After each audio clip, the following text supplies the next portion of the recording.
So, you've probably played around with AI tools like ChatGPT, right? You've seen the magic it can create right on your screen. But have you ever stopped to think about what's going on under the hood? What's the massive engine that makes it all possible? Well, in this explainer, we're going to pull back that curtain and take a good look at the powerful world of AI infrastructure. I mean, we see these incredible things everywhere now. AI generating text, creating unbelievable art, even helping to drive cars. But all that magic doesn't just happen out of thin air. It all has to rest on a really powerful and, it turns out, highly specialized foundation. And that foundation has a name: AI infrastructure. The simplest way to think about it is as the entire system, all the hardware and all the software, that turns a cool AI idea into something real. And today, we're going to break down exactly what that means. Okay, first things first, let's just make sure we're all on the same page with a few key terms. So, the most important thing to get right away is that AI infrastructure isn't just a bunch of powerful computers. Nope, it's the whole ecosystem, from the physical chips in the server room all the way up to the software that developers use to build and run their AI apps. And this whole infrastructure exists to support the big picture idea of artificial intelligence. At its heart, AI is really just about getting computers to think and solve problems in ways that, kind of look like how we humans do it. And a huge piece of that AI puzzle is machine learning. Instead of just programming a computer with a set of rules, you give it a mountain of data and let it learn for itself, getting better and more accurate over time. It's that intense learning process that demands such a unique and powerful foundation. Which naturally leads to a great question. Why can't we just run AI on the normal IT systems we already have? What makes this stuff so different? I mean, really, what's the big difference between the servers that run your company's email and the ones training a giant language model? As it turns out, the difference isn't just big, it's absolutely massive. So here's the core of it. Traditional IT is built around CPUs, central processing units. Think of a CPU as a brilliant specialist who does one task after another just really, really fast. But AI infrastructure is a totally different beast. It relies on specialized chips like GPUs, graphics processing units, which are more like an army of workers handling thousands of calculations all at the same time. And that's exactly what you need for training these complex models. And this really gets to the heart of the matter. It all comes down to sheer raw power.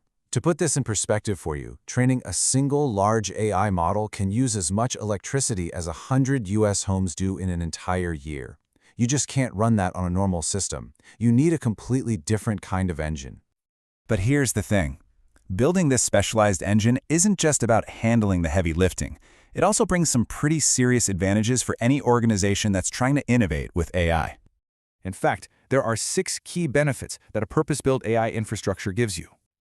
A proper AI infrastructure delivers huge wins all over the place. You get that raw performance and speed, plus the ability to scale up as your data grows. You get better tools that help your teams collaborate more easily. On top of that, it gives you much better control over security and compliance. And surprisingly, it can actually lead to lower costs in the long run, all while giving you a safe place to explore powerful new tools like generative AI. All right, so we know why this infrastructure is so critical. Now, for the fun part. Let's pop the hood and see how all the different layers that deliver these benefits actually work together. It really helps to think of AI infrastructure as 4 distinct layers, almost like a cake, with each layer building on the one below it. It all starts with data, which then feeds the compute power. That power is harnessed by developer tools, and the whole thing is managed by a platform sitting on top.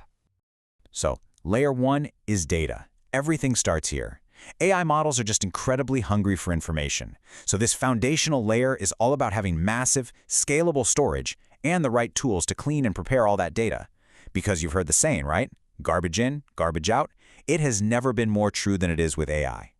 Next up is the engine room, compute. This is where that specialized hardware, like GPUs, does its work. Let's go back to that analogy. A regular CPU is like one super-fast specialist, but a GPU is an army of thousands of workers all tackling different parts of a huge problem at the same time. And that's exactly what you need to train these complex AI models efficiently. Layer 3 is the developer's toolkit. This is where you find the software frameworks that people actually use to build the AI. You've probably heard of the big ones, like TensorFlow and PyTorch. They give developers all the pre-built parts and libraries they need, so they don't have to start from absolute scratch every single time. And finally, at the very top, you have Layer 4, MLOps. It stands for Machine Learning Operations. Now, if the frameworks are the toolkit, then MLOps is the modern, automated assembly line. It manages the entire life of an AI model, from development and testing all the way to deploying it and monitoring it in the real world. It makes sure the whole process runs smoothly. So when you put all that together, you can see that AI infrastructure is so much more than just a room full of powerful chips. It's a carefully constructed launchpad that's going to power the next huge wave of technological innovation. Every single day, this foundation gets stronger, faster, and more accessible to everyone. Which leaves all of us with one really exciting and, frankly, massive question. Now that this launchpad is built, what are we going to create next?